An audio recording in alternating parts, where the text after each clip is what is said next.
O enclave circundado pela Itália que permanece inalterado desde o Império Romano. República de São Marino é um enclave totalmente circundado pela Itália, que permanece incólume desde o Império Romano. Goiás News. Notícias sem mais delonga. Vamos para a notícia.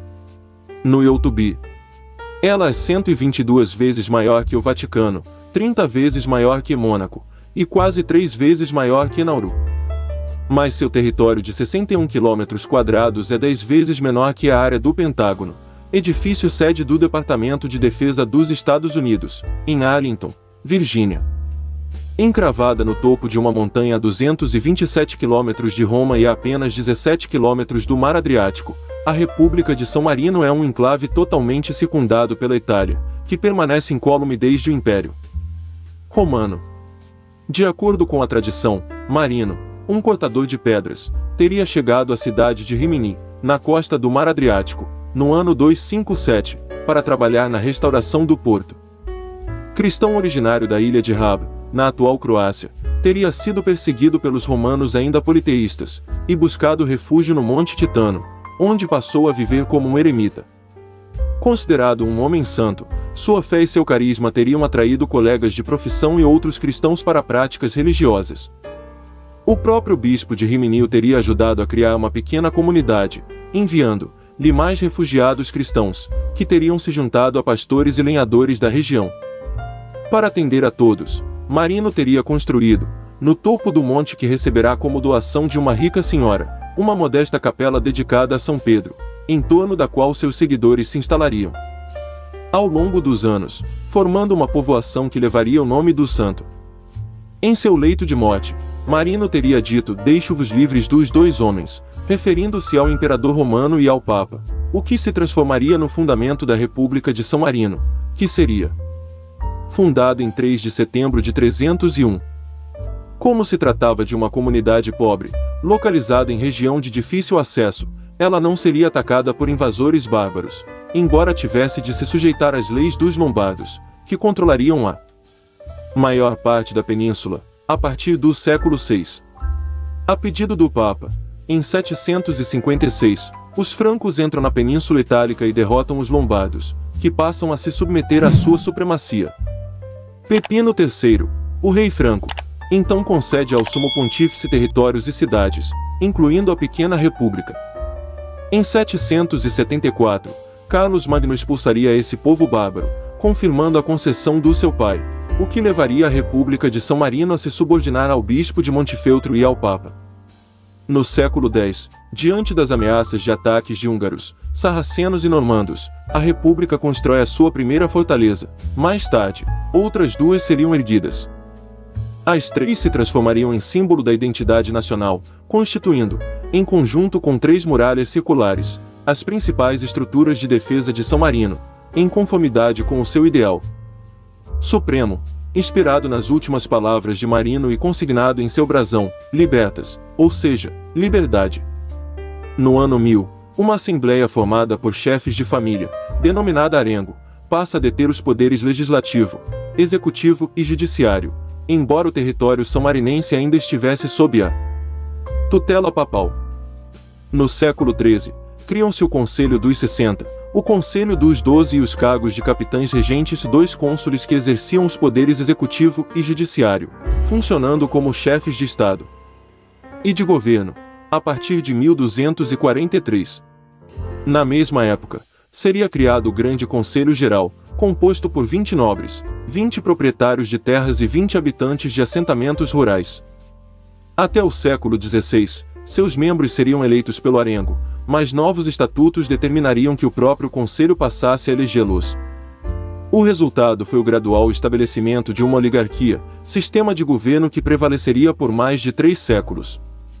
Embora muito pequeno, São Marino era visto pelos Montefeltros, senhores do vizinho Ducado de Urbino, como um aliado que funcionava como uma fabulosa sentinela avançada em seu conflito com os Malatestas, de Rimini, e com o Papa. A vantagem estratégica proporcionada pelos 739 metros de altura do Monte Titano os faria apoiar o anseio são-marinense de autonomia integral e fortalecer a sua capacidade militar. Para algum de vocês, seguidores do canal, que tenha interesse de fazer algumas compras, online nós temos 4 lojas parceiras. Uma delas se chama Magalu Jorge Rafaela, Loja Americana, Submarino. Amazon, link logo abaixo da descrição. Boas compras. Visitas religiosas. Em 1291, o Papa Nicolau IV reconhece a República de São Marino, e os bispos de San Léo e de Montefeltro a libertam dos laços feudais, 60 anos mais tarde. Em 1463, por ter contribuído para a vitória do Papa contra Segismundo Malatesta, a República recebe como recompensa os povoados de Fiorentino, Montegiardino e Serravalle, no final do mesmo ano. Faetano se juntaria a eles, expandindo o território são-marinense, cuja extensão tem se mantido inalterada desde então. Em 1600, São Marino atualiza os estatutos municipais, que vigoravam desde o século XII, incluindo as instituições, práticas de governo e sistema judiciário em 6 livros, escritos em latim, sob o título de Statuta Decreta se Ordinamento Illustris Republicae a se Perpetuae Libertatis Terrae Sancti Marini. Considerados por alguns como a mais antiga Constituição do mundo, foram complementados com a Declaração de Direitos do Cidadão, em 1974. No século XVII, o Ducado de Urbino, seu tradicional defensor e aliado, passa a integrar os estados papais, mas a República de São Marino consegue se manter independente, embora Roma insistisse. Lembrar que a sua autonomia era resultado de mera concessão papal. Com o objetivo de pressioná-la, milícias mercenárias papais ocupam o seu território, em 1739, mas são ordenadas a se retirar, após 5 meses, devido à reação dos seus cidadãos e de outros países europeus. Em 1792, Napoleão Bonaparte invade a Península Italiana e consolida vários estados italianos em repúblicas.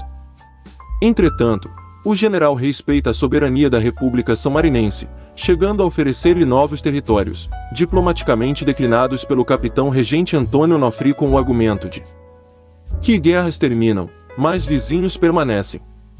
Em 1815, o Congresso de Viena reorganizaria a Europa e reconheceria São Marino como uma república independente.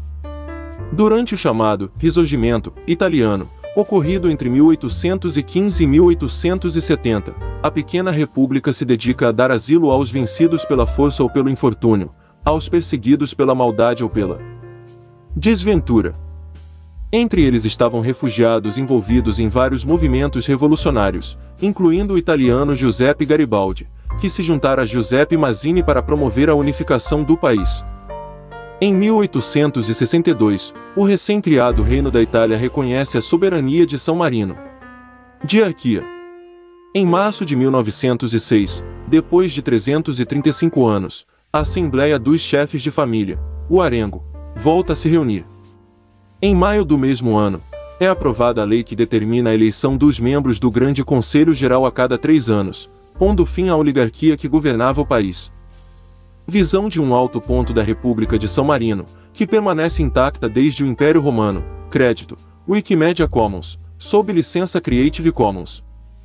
Esse conselho, que funciona como um parlamento, é responsável pela eleição dos 2 capitães regentes, geralmente de partidos diferentes, que governam por períodos de 6 meses, bem como dos membros do Congresso do Estado, instituição que congrega os secretários do Poder Executivo.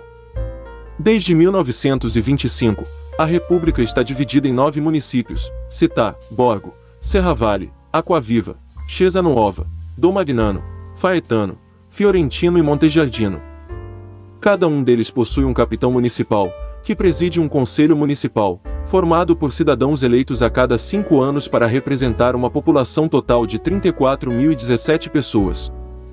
Atualmente, a economia de São Marino está baseada na indústria de aparelhos eletrônicos, tintas, cosméticos, joias e roupas, turismo de excursão e de convenção, cultivo de trigo, uvas e cevada, produtos artesanais de cerâmica, madeira e ferro forjado, além de laticínios e pecuária.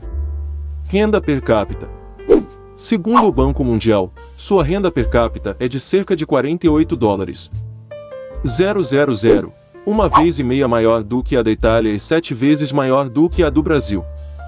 Em 2008, A Unesco incluiu o Monte Titano e o Centro Histórico de São Marino na lista de patrimônios da humanidade, argumentando que são um testemunho excepcional do estabelecimento de uma democracia representativa, baseada em autonomia cívica e autogovernança, com continuidade ininterrupta como capital de uma república independente desde o século XIII. Reserve um momento para compartilhá-lo com sua família e amigos. Eu adoraria ouvir sua opinião sobre este conteúdo na seção de comentários logo abaixo. Até a próxima e obrigado por assistir. Depois de ter sediado um dos maiores impérios da humanidade, a Itália moderna abriga em seu território dois outros estados soberanos, que estão ligados à sua história por meio do cristianismo.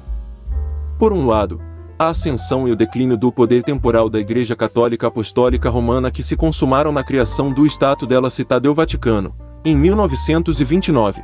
Por outro, o poder da fé cristã, que, neste caso, além de mover montanhas, transformou-uma na Sereníssima República de San Marino. Tendo resistido a romanos, bárbaros, mercenários e forças de ocupação nazistas, entre outros, há mais de 1600 anos, ela segue como a mais antiga república ainda ativa do planeta.